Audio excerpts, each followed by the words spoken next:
Last for today, we have a speaker, Professor Andrew Barreto. He's an assistant professor at the English department. He's a self-taught lifelong learner who is passionate about teaching learning and has been actively involved in the teaching learning pedagogy of learning by doing. Today, he shall talk about the learner-centric method of using how to use ePortfolio, which is a very unique technology-based methodology. More about it, I once again welcome Professor Andrew Barreto, and over to you. Okay.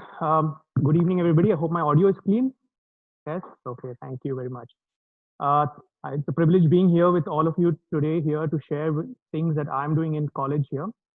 Um, I'm pretty much nervous because normally we learn by doing. I don't uh, lecture a lot, and I'm hoping that I'm not going to be lecturing a lot now since it's already 6 o'clock and people are already looking at their time. I'll try to keep it short. So the e-portfolio method I've been using for the last 2 years. I started it quite small. It was after an interaction with Dr. Vasudha Kamath, who got me onto creating e-portfolios.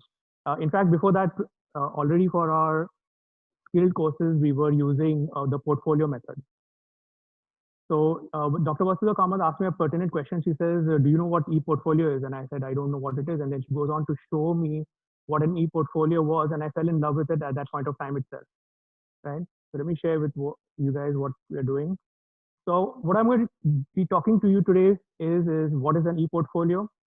Who can use this? Why is it important to us as facilitators?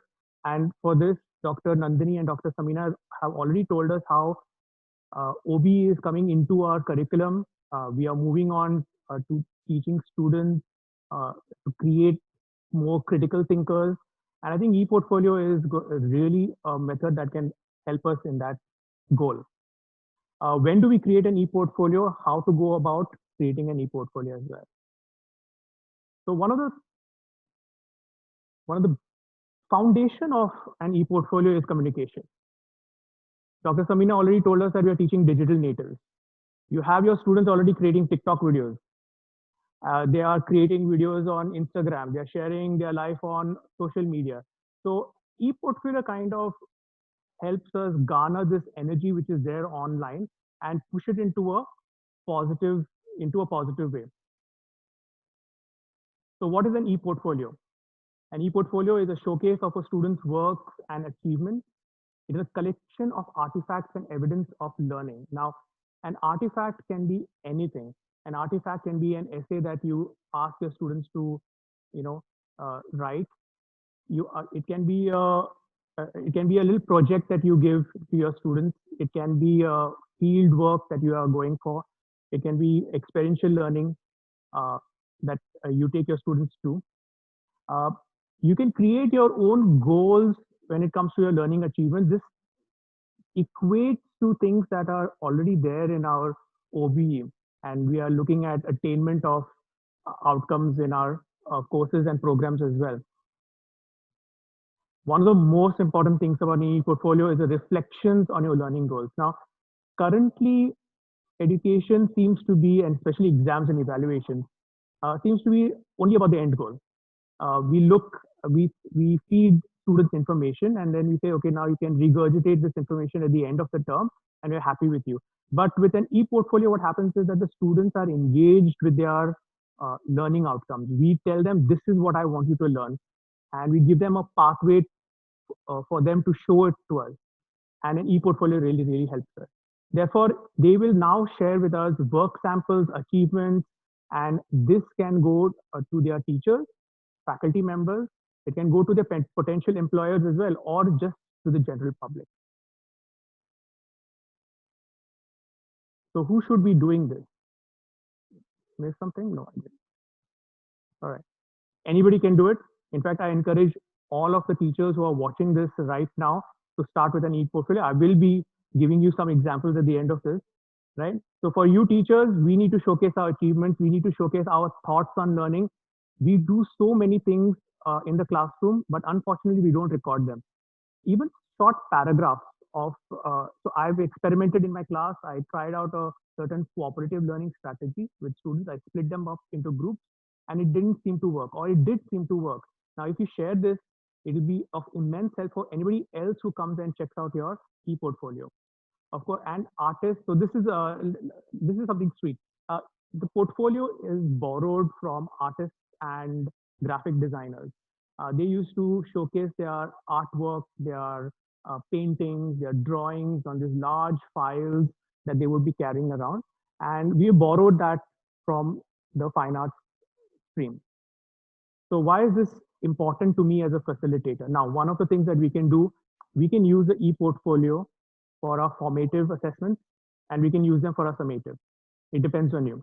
When I started out in my using e-portfolio in my courses, I started it out as a formative assessment. I got a lot of feedback from students. I got very encouraging feedback from students, and they said that, sir, why don't you try it out as summative?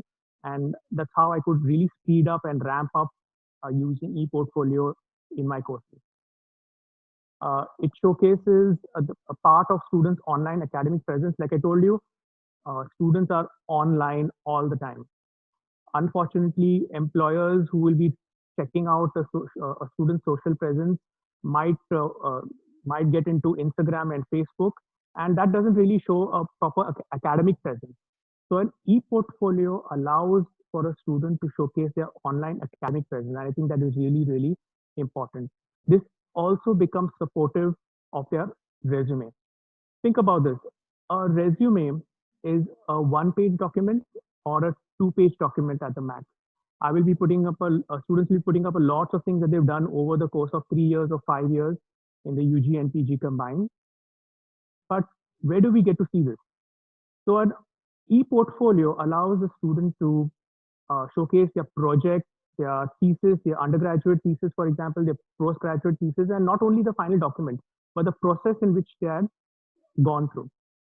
And of course, an e-portfolio is a direct line between student and employer or student and faculty.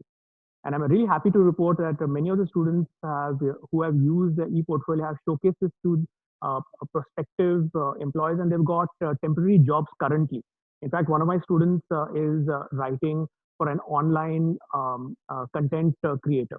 So that's a positive thing outcome from here. So let's get to the nitty gritties in the sense that what is it all about?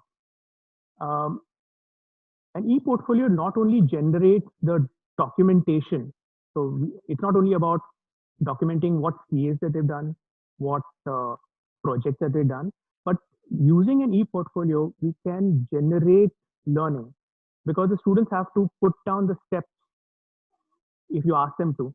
They have to put down the steps from where they, from how they reach the conclusion, whatever you have asked them for, right? So the students play an active role in constructing their knowledge. It can be critical. So we had Dr. Nandini showcasing to us problem-based learning. And an e-portfolio would be the best place to showcase what problem was asked, what the steps the students took to reach the conclusion or the solution. It could be creative in nature. I run a creative writing course, for example, and for me, their e-portfolio is a culmination of all the poems, the short stories, the plays that they write. And Dr. Samina had mentioned that higher order learning is about constructivism. It is reflective in nature. And an e-portfolio allows this. It allows the students to be reflective about their learning. In fact, we can boil it down. And if you're ever talking to a student about what an e-portfolio is, you can tell them that it is a story of your journey of learning. And I think that is one of very, very positive things. It makes learning visible. So all the notes, all the essays that students write, all the work that they do normally gets hidden in books, gets hidden in folders, videos that they have shot, podcasts that they've done. And where do they showcase this? I think an e-portfolio is a perfect place to do that. It locates agency within the student. So responsibility here is given to the student. It is completely student-centric if the teacher wishes to do so. They have complete control over what content they're putting. Of course, the teacher is going to tell them that, hey, I would like you to reflect your continuous assessments or your internal assessments, and I would like it in a certain manner. But they can add to this, they can add artifacts, and they can add material. I'll be showing this at the end of the slide. And it also shows learning in different contexts. One of the things that we can't do, honestly, as teachers is borrow learning from a certain other discipline and bring it into the classroom. But now with an e-portfolio, students can do that. They can merge their French and English literatures and say, this is what I learned in French literature, and this is how it affected my outcome in English. Or it can be about biology and zoology, or psychology and sociology. They can merge these learnings together and showcase what they've learned in an e-portfolio. So how will we go and talk to a student about why it is important? So the process is that they discover the valuable exercise in self-assessment. This, in fact, even I do, because it's encouraged in our institute, where we experiment in teaching methodologies, and then we have to reflect and write about whether it was successful, not successful, what were the problems associated with it, and it really helps. And this leads to the next point, which is deeper learning. There is deeper learning when the student reflects about the learning process. It helps the students' self-esteem and confidence, because again, they are in control of their own learning, and now they are in partnership with the teacher, because now they come to the teacher and say, hey, you know what, this is what I've learned, will you accept it if I put it in my e-portfolio? And as a teacher, you would love when they learn more than what the curriculum affords, right? The assessment now becomes more student centric. We all realize that we have many students, many different types of learners, let me put it that way, many different types of learners in our classroom. Some are auditory, some are oral, some like notes, some don't like notes, some like videos, some like audios. And this allows the student to go into paths which they are strong in, right? Another thing that you can convince a student about the process is that uh, individual learning abilities can be promoted in here. They will learn and begin to practice the process that this is something that they can take as a lifelong learner throughout their life, and through their journey from undergraduate program to the postgraduate program as well. And can you imagine an employer who gets to see the growth of a student from the time he entered the first year to the time he graduates at the postgraduate level? Now, once an e-portfolio is complete, that's the product. How is it important to a student? They have a tool for personal development. So, like I said, it not e-portfolio is not only does not only record their academic learning, but it can be about their hobbies, it can be about their extracurriculars, it can be about their co-curriculars, their sports, it can be about everything. And uh, institutes, autonomous, affiliated, which have begun, uh, how do you say this? Evaluations which are academic and non-academic, so informal and non-formal learning, can also use this to evaluate the student. Uh, this also gives a feedback to not only the teachers, but the parents as well. As a parent, you can look at your child and what they're doing in an e-portfolio and see that, okay, so this is something that they are, learning well, whether they're growing in their learning journey as well. Of course, one of the best things about an e-portfolio is the documentation. Students put down everything that they have, learned through a course or a program into this e-portfolio. And this is an extremely portable tool that they can take with them wherever. So for example, your continuous assessments, your internal assessments might have been hidden before, but now the students can take these internal assessments and showcase them even after they graduate.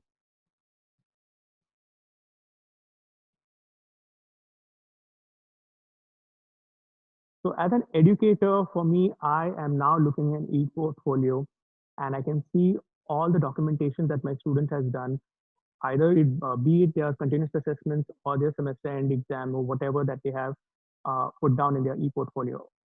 It also shows professional growth. They have to figure out whether they have grown from what they are doing. And it's not only a matter of regurgitating information that has been given in the classroom. They get to organize their evidences.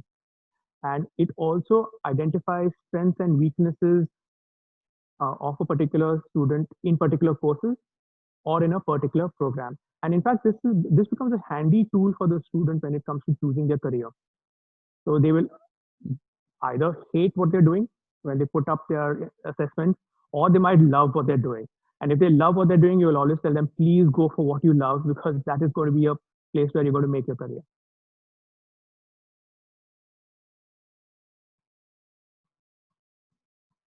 So when is the ideal time to create an e-portfolio? I would think it is now. You can immediately start after this session is over if you're that enthused about it.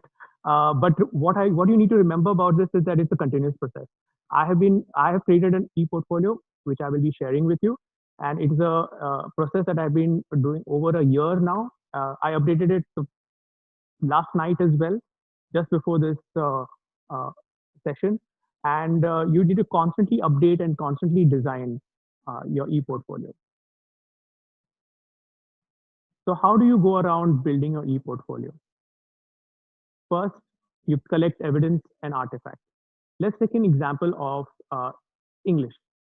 Now, English communicative classes normally have interviews that the students have to do, or they have to present material.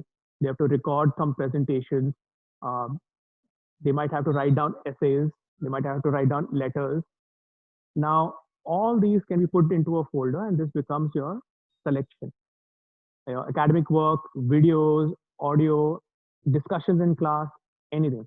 Then you get to organize this. You have to organize them. Uh, Now, over here, I would advise that the teacher normally will have to assist the students. And remember, this is something that the teacher needs to do, and upload it into an aesthetic website that is created by you. The most important thing, the most important thing here is to add your reflections. This is a reflective exercise. The e-portfolio will not uh, reach its goal if students don't reflect over the act of learning, the act of whatever work has been given. So reflections are a must. I'll give you a couple of examples as well. So text, pictures, videos, audio, evidences related to your course, program, internship, sports, co-curricular activities, extracurricular activities. Their hobbies, your students love to dance, they love to sing. These can also be added to their e-portfolios.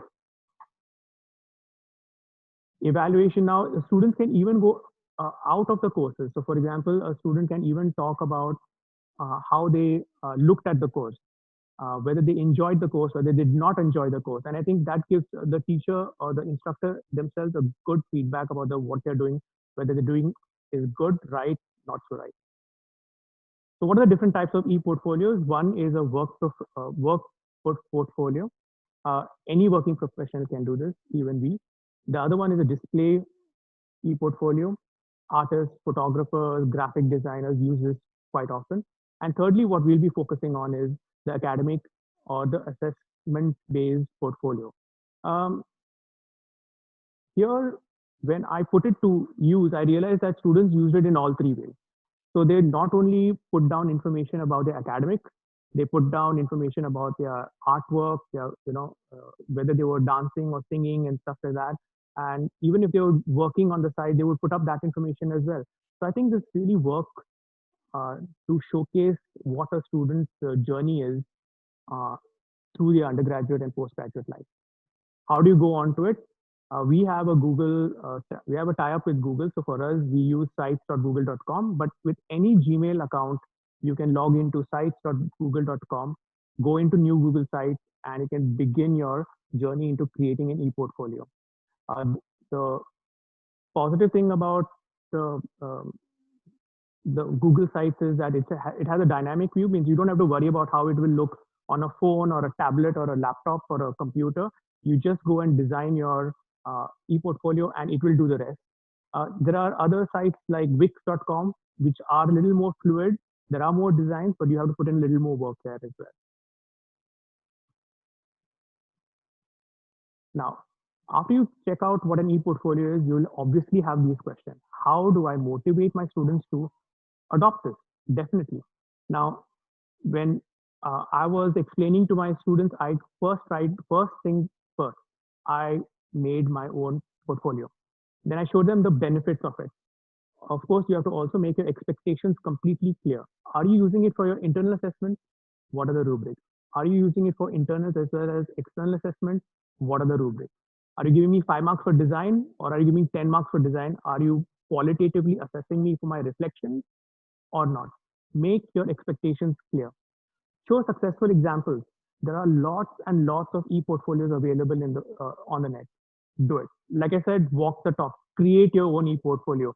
That's the best way to show the benefits of uh, an e-portfolio to your students, and it also allows you to understand their problems. Once you can start getting disconnected because of a bad internet connection or maybe a heavy file is not loading properly, you'll understand what they are going to be going through as well. Another important thing is to scaffold their learning. Don't dump an e-portfolio completely. I want a full-fledged e-portfolio in 7 days. No, that can't work.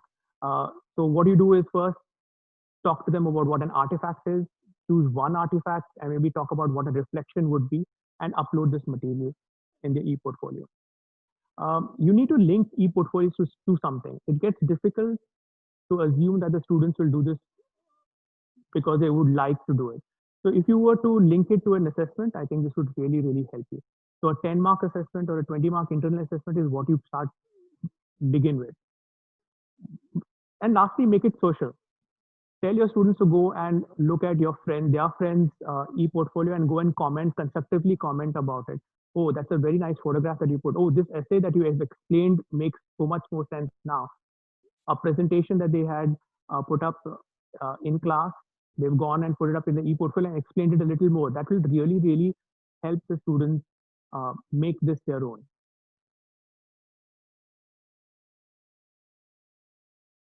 Okay, so I need you to be aware of certain things. One, like I told you before as well, be slow. Create your own e-portfolio. It really, really helps you understand this whole concept.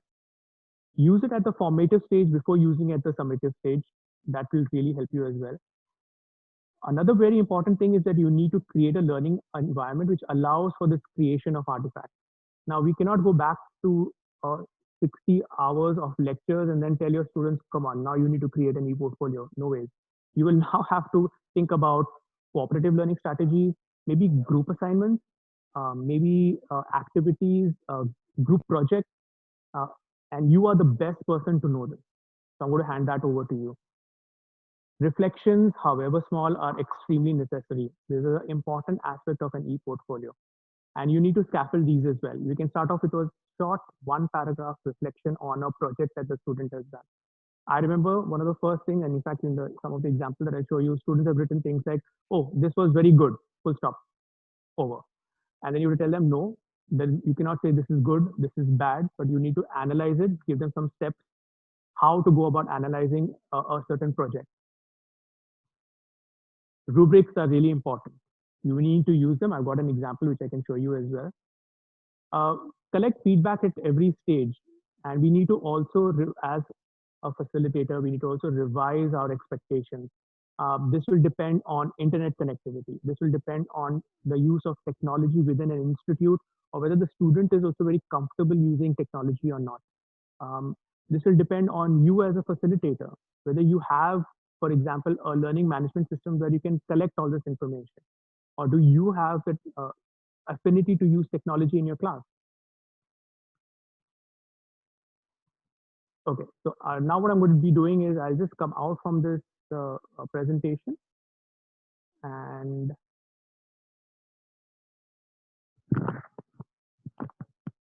where? Oh, okay, no, yeah.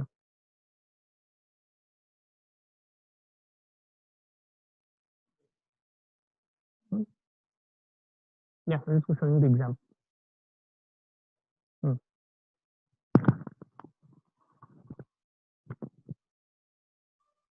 Okay, so I'm going to be showing you my e-portfolio. Please don't laugh. All right. Can I maximize? Yeah. So this is an example of an e-portfolio. Photographs are important. You need to show them off a little bit. This is an example. This is your landing page. It's nice to have a nice landing page which talks about why you've done this, what you're doing. Okay, a couple of more. Okay. So teaching philosophy, why we teach, and for each teacher, this teaching philosophy is going to be really, really different.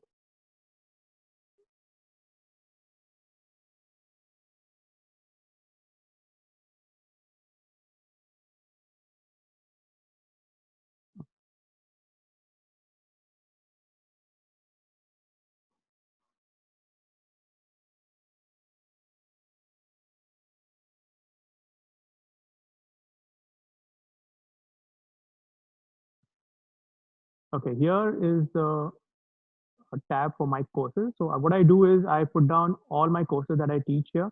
So prospective student can also come here, or my principal can take a look at what I'm doing on the side, or when I share this in my email, others can see what I'm up to when I'm teaching any of my courses.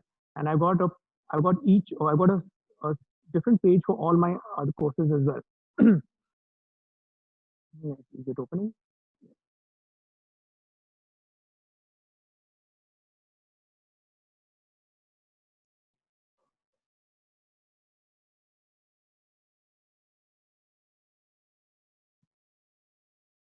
Can you see my? Okay, it's problematic here. This is an example of an artifact. This is an example of an artifact. These are magazines and newspapers that I've completed in my writing for media course along with my students. So my students also put this up, and I put this up in my e-portfolio as well. Okay, let's just move into a student's e-portfolio. You can always check out my e-portfolio. I'll put it in the chat. This is an example of a third year student of ours who has created her e-portfolio. He's put down an introduction, of course, images. And if you were to, you can always copy this side and just check out what she's done. If you go into her work, these are all the courses which I've asked her to create an e-portfolio. Now it could be for her internal assessment, or it could be a part of her final assessment, right?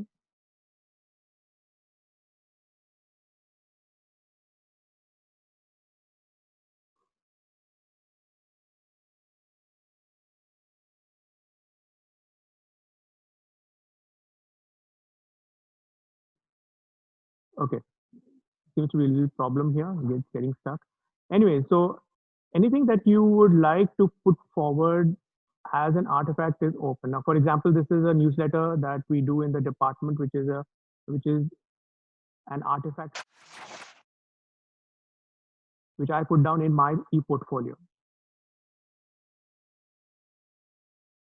This is an example of a magazine that has been created by my students specifically for the course, the writing for the media, and their e-portfolio. So if you were to see that they have written, and this becomes a pretty cool way of showing future employers how they have dealt with writing for the media.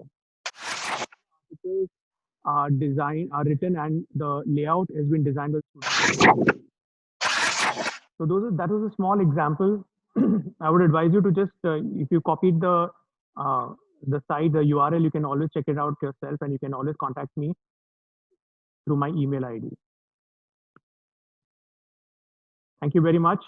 I hope you liked this session on in ePortfolio. I have lots and lots to talk about this. I wish I normally run workshops about this, and it takes normally a day or two to really get into how to do an e-portfolio, and it integrates everything that we spoke about today from the first session: higher order thinking, ICT, teaching to digital natives. Now we need to get into this. with both feet. You need to jump into this swimming pool really with both feet. And I hope that the e-portfolio gives you a platform with which to entice students to take control over their learning. So with that, I say thank you very much, and I hope you enjoyed this session.